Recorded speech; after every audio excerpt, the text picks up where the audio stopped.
तो यादव जाति से आवेले, दबंग जाति ह। के रउरा है माले में एथी में एमे काहे लाग गइल? आज भी हो रहल बा। भारत हो हमने के देश में आज़ादी के लड़ाई में भी जितना राष्ट्रीय भक्ति होके के चाहिए, प्रतिबद्धता होके के चाहिए, वो आज़ादी के लड़ाई में हमने के देश में ना रहा। वो देश में हमने के जीले सब, वो देश में हमने के बानी सब। तो माने हमार सवाल तो कुछ दोसर रहला। हमार सवाल रहला जे रउरा यादव बानी, दबंग बानी, यादव जाति के मानल जाला जे दबंग बा, अपन हक हिस्सा ओकरा से कोई ना छीन सके। ई तो नाटक ड्रामा हो। हमार जाति कहाँ रहे? हम विज्ञान जो पढ़ी रोज पढ़ाई ले, तो कहाँ ही पढ़ाई ले जादव के या राजपूत के? आज चले लागल, आंदोलन चले ना लागल। तो हम अमरनाथ यादव से पूछे के चाहतनी जे अमरनाथ यादव इ नहीं चाहत जे हर दल के हर मन जाति में जे भी गरीब होके ओकरा के आरक्षण देहल जाओ जेकर जरूरत बा, ना कि जाति के आधार पर। तो आज तो लोग ये बात कहत हैं, लेकिन जैसे पेश कल जाई सदन में तैसे लोग विरोध में खड़ा हो जाए। तो कांग्रेस के तो बहुमत नहीं खेनू। अब जैसे महिला आरक्षण बिल ही रहल, वह तो बिल के बात करते नहीं। आरक्षण के कहता भाजपा कहिया के पास आई रहे लोकसभा में 23 में, तो रुआ देवे के बाद काहे के देरी करते नहीं? बहुमत और बढ़ले बा, सत्ता में रुआ बढ़ले बनी, लागू करी ना, अभी लागू ना करी।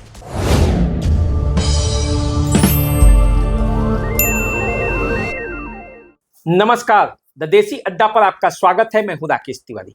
देखिए, आज हमारे साथ बैठे हैं अखिल भारतीय किसान महासभा के राष्ट्रीय उपाध्यक्ष और माले के बड़े नेता अमरनाथ यादव जी।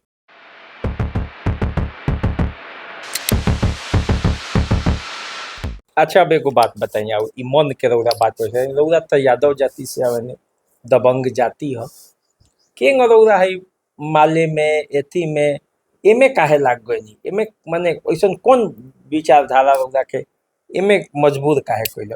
रउरा तो अपन लड़ाई खुद लड़ सकत है। और वो तो पढ़ले होखे, जी जी, इतिहास भी जानत होखे। जी जी। गांधी जी तो कौन कर्मचारी ना रहलन। यही देश में जब राष्ट्रपिता के मुंह पर पान खा के थूकल जा सकता, गांधी जी के थुकाइल बा कि ना?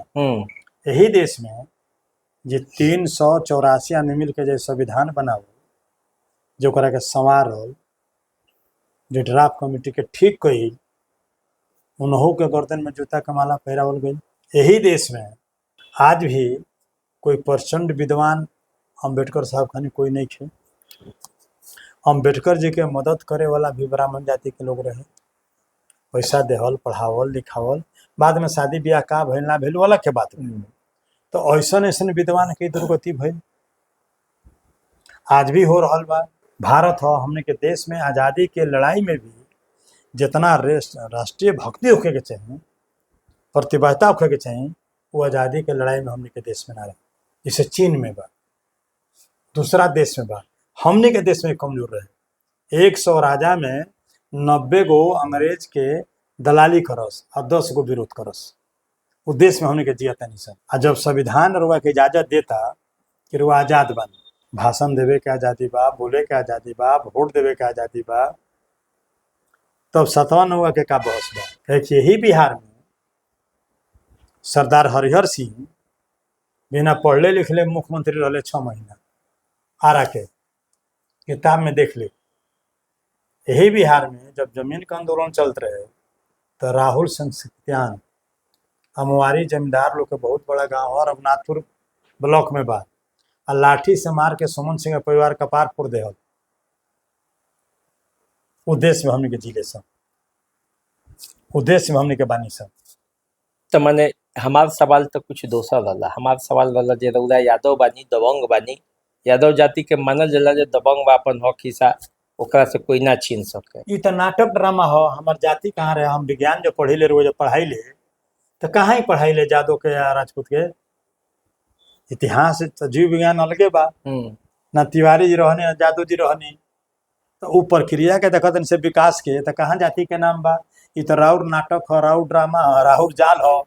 रुआ करा के बिनले बनी तो जादव बना देनी, कुर्मी बना देनी, कोरी बना देनी, भूइहार बना देनी। कहाँ लिखल बा? हमने के मास्टर से लोग कहाँ पढ़ाए वाला स्कूल में, कॉलेज में कि हई जादव जी रहनी, आई तिवारी जी रहनी, तो तिवारी जी उत्तर प्रदेश से भाग के आयल बनी। काहे रुआ भाग के आ गई उत्तर प्रदेश से? कौन अपराध के ले रही? जाति तराउर हमार देन। राउर परपंच ह, हमार परपंच ह, ओमे कहीं जाति के बात नहीं है, ना पढ़ावल जाला। तो जब जाति पर इतना बोल देनी तो एगो सवाल हमारा मन में बा, जी बोली।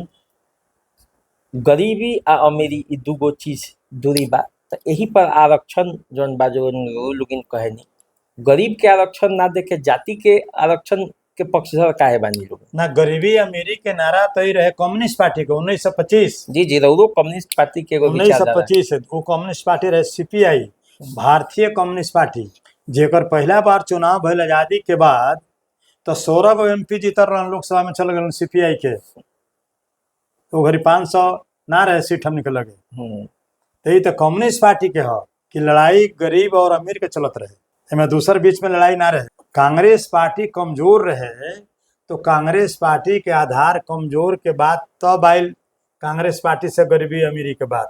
लेकिन कम्युनिस्ट पार्टी के जब से पैदाइशी भई 1925 में, तबे से गरीबी अमीरी के बात चले लागल, आंदोलन चले ना लागल। तो हम अमरनाथ यादव से पूछे के चाहतनी, जे अमरनाथ यादव इ नहीं चाहत जे हर दल के हर मन जाति में जे भी गरीब होके ओकरा के आरक्षण देहल जाओ जेकर जरूरत बा, ना कि जाति के आधार पर। ना अभी जे विरोध भइल है, जैसे सामान्य तरह हमरा के पहले का कहनी है, कहाँ ले आईनी ऑफिस में जी जी जी। बैठौनी है, अब भाई बाबू बेटा के नाती है, पानी पियोनी है कि पहले पानी पी, आ तब बातचीत हुई। जी जी। तो जब 23 में पास हो गई, तो ओकरा लागू करे में क्या दिक्कत बा? अगर ईमानदारी से रुआ मदद करे के चाहता नहीं, आ वो घड़ी से पास बा, बहुमत राउर बा, आज भाजपा के बाद, तो 23 से आज तक रुआ लागू ना करनी रहुआ, तो 420 करतनी कि लो जान जाओ गरीब लोग कि हम तिवारी जी के पक्ष में बानी। हमारी इच्छा बा कि हम तिवारी जी के मोह माया जोड़ ली, आ हमरा जौन करे के बा हम करी। तो आज तो लोग ये बात कहत है, लेकिन जैसे पेश कल जाई सदन में तैसे हुआ विरोध में खड़ा हो जाए। तो हमें कांग्रेस के तो बहुमत नहीं खेनू।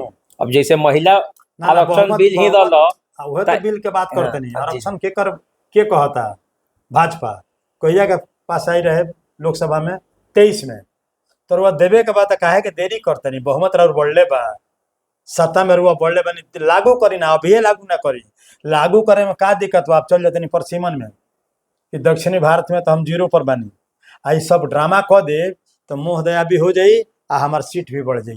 तो देश के लोग नहीं खे बुझत, सब एमपी बुरवा के बेड़े ओमे सब लोग अंगूठे छाप बा, ऐसा तो नहीं खे ओमे रउरा का घाटा बा, रउरा तो रउआ में का फायदा बा? जरूर अब 23 वाला बात अब लिया होता नहीं, 23 में काहे नहीं लागू कर दे, आ परसीमन में कहाँ जोड़त नहीं, लागू करे के बाद तो करी, पानी पिया के बाद हमरा के पानी पियाई, और वह तो करता नहीं दाव पे 420 करता नहीं। अब 10,000 रुपये वाला पर का कहे, आयोग के बारे में का कहे कि ठीक बात बा? अच्छा चलिए, गांव के गरीब जमीन जे 12 गन मुजुर्वा जमीन बा, सीलिंग के जमीन बा, भूदान के जमीन बा, तो ये जमीनवा देवे के बाद तिवारी जी के देवे में का दिक्कत बा? आज गांव में के कब्जा जमौले बा? उहे गांव के बरियार लोग, चाहे वो जादव जी हुई, चाहे वो राजपूत हुई, चाहे वो ब्राह्मण होखे, के कब्जा के ले बा? कुंडली मार के बैठल बा सरकारी जमीन पर? गांव के गरीब, गांव का मजदूर, आके उहे लोग। यही जे पोखरा में 3 गो घाट बनल बा, आ रामायण जी के गाँव में को घाट बनल बा, का है? वोट रुआ के हमो दिले बनी, रुआ के मुखिया बनौले बनी, रुआ के विधायक बनौले बनी, ठीक बा। जल जमाव के समस्या का हल सरकार करी, रुआ तनी विधानसभा में बोली तो